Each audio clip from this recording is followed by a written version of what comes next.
இந்த செய்தியை வழங்குபவர்கள் குளித்து கும்மாலமிட போகோலேண்ட், குழந்தைகளை குஷிப்படுத்திட கருடா பார்க், குடும்பத்தோடு படகு சவாரிக்கு போட் ஹவுஸ். போகோலேண்ட், உசுட்டேரி, புதுச்சேரி.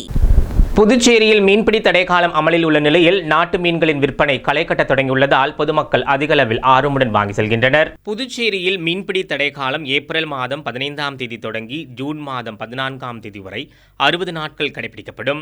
இதன் காரணமாக கடல் மீன்களின் வரத்து குறைந்துள்ளதால் அதன் விலையும் அதிகரித்து விற்கப்படுகிறது. இந்நிலையில் அசைவ பிரியர்கள் கடல் மீன்களை விடுத்து நாட்டு மீன்களான கெண்டை, ஜிலேபி, விரால், குரவை, தெளி உள்ளிட்ட மீன்களை வாங்க படையெடுத்து வருகின்றனர். இதனால் புதுச்சேரி மேட்டுப்பாளையம் பகுதியில் விற்கப்படும் நாட்டு மீன்களை வாங்க பொதுமக்கள் அதிக அளவில் காணப்படுகின்றனர். இதன் காரணமாக அப்பகுதியில் உள்ள மீன் கடைகளில் மக்கள் கூட்டம் அதிகரித்து காணப்படுவதுடன் விலை அதிகரித்து விற்கப்பட்டாலும் தங்களுக்கு தேவையான நாட்டு மீன்களை ஆர்வமுடன் பொதுமக்கள் வாங்கி செல்வதை காண முடிகிறது.